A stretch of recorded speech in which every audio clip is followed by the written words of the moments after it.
Top story we are tracking in this bulletin at 4 p.m. Now, despite India's hard stand to call off the Foreign Secretary level meet with Pakistan, the meeting between Pakistan High Commissioner and separatist leader continues for the second day today. Hurriyat leader Saeed Ali Shah Gilani has met envoy Abdul Basit at Pakistan High Commission in Delhi. Other separatist leader Mirwaiz Umar Farooq and Yasir Malik are also likely to meet Pakistan High Commissioner later today.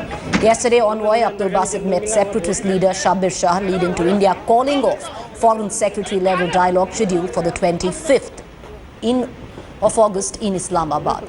Meanwhile, huge protests have broken out against Pakistan envoy and separatist leader. Hindu Sena workers gathered outside Pakistan High Commission in Delhi and shouted slogans against both Hurriyat leader Saeed Ali Shah Gilani and Pakistan High Commissioner. Protesters even tried to stop Gilani, but security was already beefed up outside the High Commission. तो ऐसा है कि हमारा जो देश है इसमें ऐसा ही कुछ लोग ऐसे हैं कि जो कि हमारे देश में रह के और हमारे ही देश के मतलब कि जो कश्मीर का बंटवारे को लेके काफ़ी चीज़ को लेके हिंसा और आपस में मीटिंग करके हमारे देश को खोखला बना दिया है। आप बताइए, ये गिलानी साहब की विजिट को लेके आप लोग इतने उसको प्रोटेस्ट कर रहे हैं? गिलानी साहब के विजिट की पूछनी है कि जब उनको अकेला मिलना चाहते तो उग्रवादियों से वो करने की क्या जरूरत है? हिंदुस्तान पाकिस्तान का समझौता होगा, क्या उग्रवादी उसमें भाग लेंगे? पहले उग्रवादियों का क्यों इसमें श्रेय लिया जा रहा है? आप लोगों ने किस तरीके से प्रोटेस्ट करने का सोचा है, क्योंकि गिलानी कितनी भी थोड़ी देर में आने की उम्मीद है? गिलानी जो अलगाववादी से बात कर रहे हैं या हमारे नेता से बात कर रहे हैं, अगर भारत सरकार के नेताओं से बात करनी है तो फिर अलगाववादी नेताओं से बात करने की क्या जरूरत है? Earlier, we spoke to the Pakistan Foreign Office spokesperson Tanseem Aslam. This is what he had to tell my colleague Gaurav Sawant. Well, first, I don't know if you've seen the statement that we issued yesterday. First, it has been a long-standing position. It has been happening for decades that whenever Pakistan-India talks take place, Pakistani representatives, Pakistani officials meet Kashmiri leadership, because Kashmiri leadership is a stakeholder in the Kashmir dispute. And these meetings are therefore meant to facilitate meaningful discussions after taking their views on board with India. Ms. Aslam, if India has taken a tough stand and cancelled the secretary level talks altogether, why go ahead with this meeting? Well, because that is something that we always do. We always speak to the Kashmiris. And you speak to the Kashmiris before Indo-Pak dialogue, but if India has already cancelled that dialogue or called it off because of this meeting, the meeting between separatist leaders and the envoy is actually meaningless. If you want to hear me, let me speak. If you disrupt me, I will disconnect. Please go ahead. Because if you ask a question, you should have the courage to listen to my response. Please go ahead. Check the record of past many decades. Every time Pakistan and India have met, there have been meetings with Kashmiris to coincide with that prior to those meetings. Because Kashmiris are consulted. Kashmiris are, from our point of view, and from the point of view of the United Nations Security Council, they are not separatists. They represent people of a disputed territory. Therefore, as a stakeholder, we have always met them, we have always consulted them. You've already made that point, Ms. Aslam. My point is that if India has already called off the dialogue process because it was upset with the envoy's decision to meet the Hurriyat leaders, how significant is this meeting now, considering that India is not willing to come to the talks table until you call off talks with separatists? Well, it doesn't mean that if India has called off talks, we have to call off meetings with Kashmiris. These meetings were scheduled, hence the High Commissioner is meeting them. So you're saying that you're willing to give up a dialogue process with India to normalize relations with such an important neighbor for the sake of a few Hurriyat leaders who actually have no support on the ground? Well, Kashmir is a core dispute between Pakistan and India, and this dispute needs to be resolved. We want peace, but we want peace with a peace that is durable, a peace that leads to resolution of disputes. You can't have peace when you have disputes like Kashmir on the table, disputes like Siachen on the table. Realistically, we have to have peace in this region. Realistically, it's in the interest of both Pakistan and India to have peace. It's not a favor that one country would do to the other, so it can hold a gun to the other's head that we will talk to you on these conditions. That doesn't happen. Ms. Aslam, how serious is Pakistan about having a bilateral relationship with India? The Prime Minister, before election, in his party manifesto, talked about having peace in this region, having peace for development in this region. He accepted the invitation of the Indian Prime Minister to attend his inaugural ceremony. They had very good discussions, they had very frank discussions, and they directed the two foreign secretaries to meet.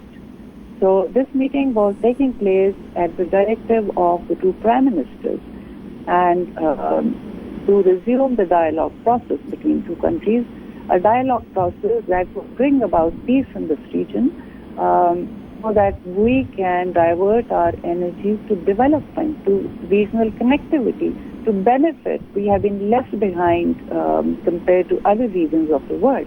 So that is our intention, but our desire has to be, there has to be some reciprocity. It cannot be a one-way street. All right, so Ms. Aslam, you're saying that the Nawaz Sharif government is in favor of these talks being held with separatist leaders at the cost of a dialogue with India? That's a very silly question, I would say. I don't think it even deserves a response. Mr. Nawaz Sharif, when he'd come to New Delhi, hadn't met separatist leaders at the request of the NDA government, but now your envoy is holding such talks. I want to know if the envoy has Nawaz Sharif's approval. The Prime Minister did not meet them because the Prime Minister was there to attend a ceremony, not to hold talks. Although subsequently that opportunity was utilized and the two Prime Ministers did discuss, but it was a visit in a ceremonial context. Ms. Aslam, I want to know if now that New Delhi has called off the talks, is Pakistan going to make any effort at all to resume the dialogue process? Considering that both sides have taken a tough stand, it seems like for now there's going to be no dialogue between the two countries. This is something that Modi had initiated. He'd invited the Prime Minister when he formed the government. He had extended a friendly hand, but Pakistan seems to be turning it down now. Well, we immediately took that friendly hand, and although a lot of negative things were said, the way that meeting was presented, we did not react. We were very restrained, and we scheduled this meeting, invited the Indian Foreign Secretary to come to Islamabad. If there is no hand of friendship that comes with conditions, there can't be preconditions. Ms. Aslam, I want to know what is Pakistan's stand on this meeting. Does Pakistan think that a meeting with Hurriyat leaders is more important than a meeting with the Foreign Secretary of the Indian government? Well, again, I would say that's a very silly question. No, it's about prioritizing, ma'am. You've chosen Hurriyat leaders over the Foreign Secretary. Jammu and Kashmir is a priority. That's the core issue between our two countries, and we have to realistically move forward on these issues. Well, to get the way latest, I'd like to cut across to our Strategic Affairs editor, Gaurav Sawant, who's on the phone line with us at this point of time. Gaurav, the very fact that the Pakistan envoy is still meeting separatist leader clearly goes on to show that this is a feeble attempt to stare back at India as what transpired yesterday. My question to you, Gaurav, how is the MEA taking it? What is the India stand? Well, as of now, India has adopted a wait-and-watch policy. India made its stance very clear. The ball is in Pakistan's court. Yesterday, Foreign Secretary Sujata Singh called up Abdul Basit, Pakistan's High Commissioner to India, well before the talks, and told him that, the right environment that had been created for talks between India and Pakistan, when Prime Minister Narendra Modi invited Pakistan's Prime Minister Nawaz Sharif, that environment will be vitiated if Abdul Basit meets separatists. The Narendra Modi government does not appreciate that. There is a new template in place, and the fact that Nawaz Sharif did not meet the separatists clearly goes on to indicate that Pakistan had accepted the new template, and then Pakistan going back on that template is extremely embarrassing.